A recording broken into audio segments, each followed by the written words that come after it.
Hello there, dear friends, and welcome once again to the Relaxed Fantasy Review. On this channel, we spend our time looking at fantasy of all sorts, of books, of movies, and of video games, and applying the characters within into the tabletop game Dungeons & Dragons 5th edition.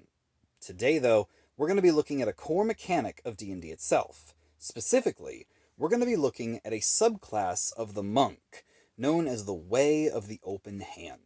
Now, all monks are martial artists. It's kind of their thing.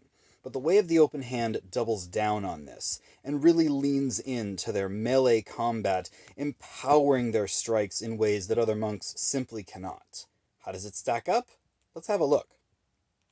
Now, the very first thing the monk gets at level 3 is the Open Hand technique. This is an improvement to the Flurry of Blows power. The Flurry of Blows is a standard thing that monks use in order to gain more attacks every turn by using their ki. But in this case, an Open Hand monk, just by using Flurry of Blows, gets 3 extra possibilities. They can either knock enemies prone, push them 15 feet, or even prevent them from taking reactions such as opportunity attacks.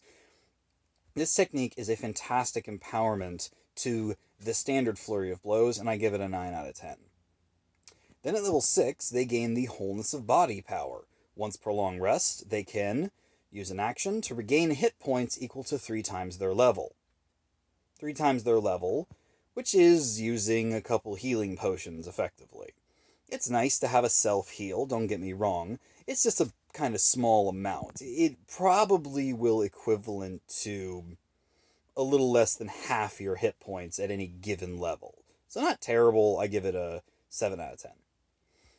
Then there's the Tranquility power at level 11. The Tranquility power, at the end of a long rest, you gain the effects, effectively, of the Sanctuary spell. It means that as long as you don't attack them, creatures like undead will not attack you, or will have to succeed on a saving throw in order to get near you. I mean, if you see undead, you're probably going to be fighting them, and the creatures that are affected by the Sanctuary spell are kind of minimal. The spell's okay, don't get me wrong, but it just feels a little bit undercooked that you just kind of get it at the end of the long rest. Not terrible, but certainly not as good as it could have been. I give this a 6 out of 10. And then finally, the capstone feature of the Open Hand monk, at level 17, the Quivering Palm technique.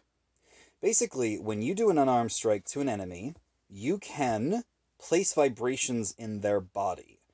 Now, once you place vibrations in their body, you can let them move away. And then any time within the next number of days equal to your monk level, you can choose to do one of 2 things. To either dismiss the vibrations harmlessly, or to trigger them. They then have to do a con save, and if they succeed, they'll take 10d10 necrotic damage. If they fail, they just die. Instantly. It's, if you've ever seen the movie Kill Bill, it's kind of like the 5-point palm exploding heart technique, except that instead of a number of steps that you have to take, and then your heart explodes, the monk can just choose to, kill you with the vibrations days later, or seconds later. It's up to the monk, really. And, or they can just dismiss the vibrations, making it so that they can threaten you, and then if you do what they ask, they can dismiss it.